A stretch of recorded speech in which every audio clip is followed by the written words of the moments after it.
this was a pretty good second episode. It was pretty much Somun's training to become a counter. First he was like no, but then he changed his mind. But yeah, there are some rules of being a counter. One, no revenge. Number two, you can't get involved into human affairs. And number three, which is pretty obvious, you can't tell anyone that you are a counter.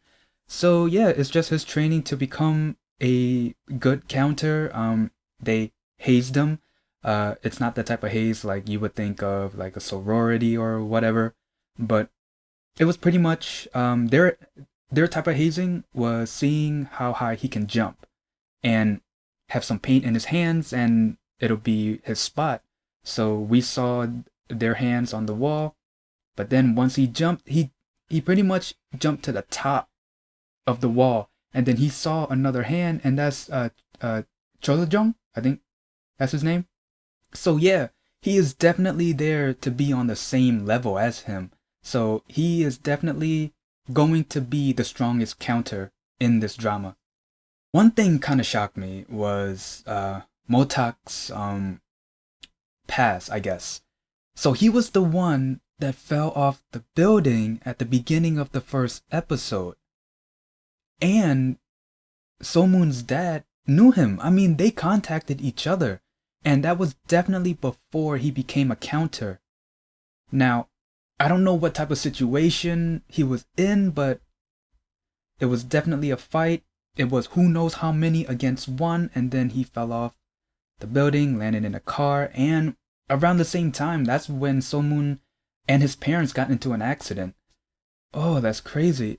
I'm waiting for the moment that Motak finds out that he knew his dad. And I want to know the relationship between Motak and his dad.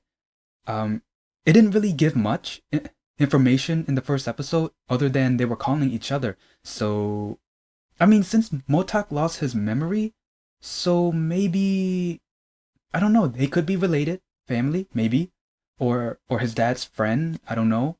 But yeah, that's pretty interesting.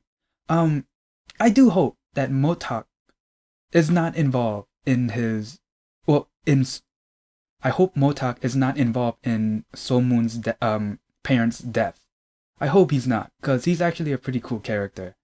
And yeah, the fact that he beat up the bullies, I mean, that's all he needed was one punch, and he broke their arms. Now the bullies, I love seeing bullies get their ass handled. I love that. But right after that one scene in the classroom, after Somun kind of humiliated them, he was like, I'm gonna kill him at all costs. Because of him saying that, I think it's safe to say that an evil spirit is going to take control of his body. So yeah, enough of that. Yeah, that's pretty much it. The gist of the episode. Yeah, it was just pretty much his training to see where he's at. Cause right now, well, it's that usual weak guy, but then throughout the drama, he's gonna get stronger. So that's pretty much it for this episode. Sejong, she is gorgeous. She is.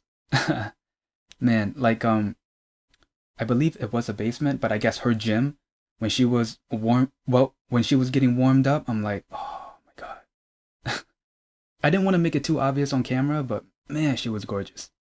But anyway, if you guys like my reaction and my review, leave a like, comment down below, and subscribe. See ya.